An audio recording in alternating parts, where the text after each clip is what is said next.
तो आज का सेशन रहने वाला है दिल्ली पुलिस कांस्टेबल में पिछले साल पूछे गए माइक्रोसॉफ्ट एक्सेल के फॉर्मूले से रिलेटेड। तो माइक्रोसॉफ्ट एक्सेल टॉपिक से फॉर्मूले वाले क्वेश्चंस आए जिनको देखकर बहुत से बच्चे परेशान हो गए। तो वो कैसे क्वेश्चन थे, चलिए शुरू करते। क्वेश्चन नंबर 1 इस तरीके से आपको दिया गया था एग्जाम में, इक्वल टू सम ब्रैकेट में 16 फिर लगाया हुआ डिवाइड का साइन 4 डिवाइड 2 कॉमा करके 2 और एक्सपोनेंशियल का साइन के साथ 3 पूछा गया था। बताइए इसका आंसर क्या है। तो भाई स्क्रीन को पॉज करके देखो फटाफट से। तो कैसे किया जाएगा, तो सबसे पहले से बोला है जोड़ो किसको, इन दोनों वैल्यू को। तो पहले इन दोनों वैल्यू को निकाल लेंगे। तो याद रखा है 16/4 बाय जाए, याद रखना जो वैल्यू पहले आएगी उसी को पहले कैलकुलेट किया जाएगा। तो पहले हम इन दोनों को कैलकुलेट करेंगे, 4 चौके 16 हो जाएगा। अब इस वाली वैल्यू को ले लो तो 2 दूनी 4 आ जाएगा। इस पूरे को सॉल्व करके मुझे यहां पर वैल्यू मिली 2। क्लियर है कैसे हुआ, तो 16 4 2 दे रखा था। पहले हमने इन दोनों को कैलकुलेट किया 16/4 कैलकुलेट करोगे 4 चौके 16 4 आ गया इसको। फिर 4 के साथ हमने इस पीछे वाली वैल्यू को ले लिया। अब इसको ऐसे कैलकुलेट करेंगे तो 2 दूनी 4 आ जाएगा। ओवरऑल इसका आंसर आ गया 2। अब तो समझ में आया। यहां पर दे रखा है मुझे 2, ये वाला साइन होता है एक्सपोनेंशियल पावर के लिए, 2 की पावर 3, 2 की पावर 3 का मतलब होता है 8। तो यहां पर 8 आ जाएगा। इसने बोला सम करना है, जोड़ो, किसे जोड़ो, अंदर दी गई दोनों वैल्यू को ऐड कर दीजिए। तो 8 में 2 को जोड़ेंगे 10 आएगा। Option B will be the right answer. Clear है। आगे आ जाते और कैसे क्वेश्चन देखने को मिले। क्वेश्चन आए कुछ इस प्रकार से भी, मोड और ब्रैकेट में दिया गया 12,5 पूछा गया बताइए इसको सॉल्व करके क्या आंसर आएगा। तो एक बार बताइए जल्दी से कमेंट करके क्या लग रहा है आपको आंसर क्या होना चाहिए। 15 10 2 और 1। मोड को कहा जाता है मॉड्यूल, या कह सकते हो उसको मोड का इस्तेमाल किया जाता है केवल रिमाइंडर को निकालने में। मोड का इस्तेमाल किया जाता है केवल शेष फल को निकालने के लिए, केवल रिमाइंडर को ज्ञात करने के लिए। तो 12 को करेंगे 5 से डिवाइड, 5 दूनी 10, रिमाइंडर आ जाएगा 2। मुझे केवल रिमाइंडर ही बताना है। तो मोड निकालना है 12 और 5 का। 12 को 5 से डिवाइड करके क्या रिमाइंडर आएगा, 2 आ जाएगा। आंसर हो जाएगा 2। Option C will be the right answer. Clear. आगे चलते हैं और क्वेश्चन कैसे पूछे गए। क्वेश्चन पूछेगा सीलिंग फ्लोर से रिलेटेड, जिसमें बहुत ज्यादा कंफ्यूजन थी कि भाई एमएस एक्सेल में सीलिंग फ्लोर कहां से आ गए। तो एमएस एक्सेल में फॉर्मूले होते हैं और फॉर्मूले के अंदर ही सीलिंग और फ्लोर वाला कॉन्सेप्ट भी आता है। क्वेश्चन दिया गया बराबर सीलिंग ब्रैकेट में 53,10। इसका आंसर क्या होगा बताइए। 5 होगा, 5.3 होगा, 50 होगा या फिर 10 होगा। करिए जरा जल्दी से बनाए। सीलिंग का मतलब ध्यान रखिएगा ऊपर, ऊपर से आप याद रखेंगे बड़ी वाली वैल्यू या बड़ी वैल्यू। कहते हैं सीलिंग फैन है मतलब ऊपर ध्यान रखना है।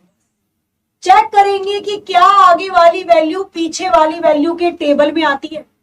क्या 53 10 से डिवाइड होगा, नहीं होगा। अगर 53 10 से डिवाइड नहीं होगा तो क्या करेंगे, फिर 53 से बड़ी वैल्यू देखनी पड़ेगी क्योंकि सीलिंग लिखा है। फिर हमें 53 से बड़ी वैल्यू देखनी पड़ेगी जो 10 के टेबल में आती हो। तो 53 से बड़ी वैल्यू जो 10 के टेबल में आती हो 60 हो जाएगी। Option D will be the right answer. ठीक है, आगे आ जाओ। क्वेश्चन दिया गया फ्लोर से रिलेटेड भी। फ्लोर ब्रैकेट में 44,5, इसका उत्तर क्या आएगा, 8, 8.8, 40 या 50। करिए जल्दी से बताइए इसका आंसर क्या हो सकता। चलिए शुरू करते। सीलिंग का मतलब था ऊपर, ठीक है।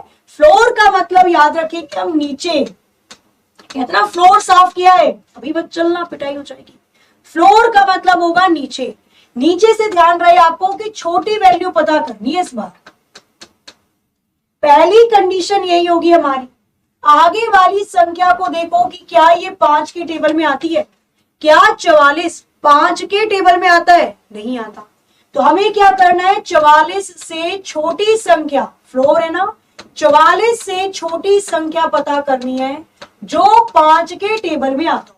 तो 44 से छोटी 40 हो जाएगी, ऑप्शन सी इसका आंसर बिल्कुल करेक्ट हो जाएगा। अब आप में से बहुत सारे बच्चों के मन में ये सवाल होंगे कि मैडम अगर इक्वल आ जाए, अगर क्वेश्चन ऐसा आ जाए, बराबर आ जाए सीलिंग और ब्रैकेट में दे दे 50 और 10, तो क्या करेंगे? अगर क्वेश्चन इस तरीके से दे दिया जाए, बराबर फ्लोर और ब्रैकेट में दे दिया जाए 9 और 9, तो क्या करेंगे? पहली कंडीशन क्या थी हमारी? चेक करो, आगे वाली वैल्यू पीछे से कटती है क्या? 50 10 के टेबल में आता है, बिल्कुल आता है। तो यहां पे आंसर डायरेक्ट 50 ही हो जाएगा, फिर इसकी बड़ी वैल्यू नहीं देखेंगे। यहां पे चेक करो, क्या 9 9 के टेबल में आता है? बिल्कुल आता है। जब वैल्यू कटती है तो फिर वैल्यू को छोटा या बड़ा नहीं करते, वही उसकी उत्तर हो जाती है। इसमें एक और पॉइंट बनता है जो बहुत कंफ्यूज करता है। पॉइंट होता है कुछ इस प्रकार से, दे दिया जाए आपको फ्लोर और ब्रैकेट में दे दिया जाए 4,6, इसका आंसर क्या आएगा?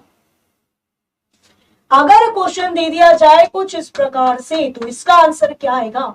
6 आ जाएगा, माइनस के 6 आ जाएगा, 0 आ जाएगा या 1।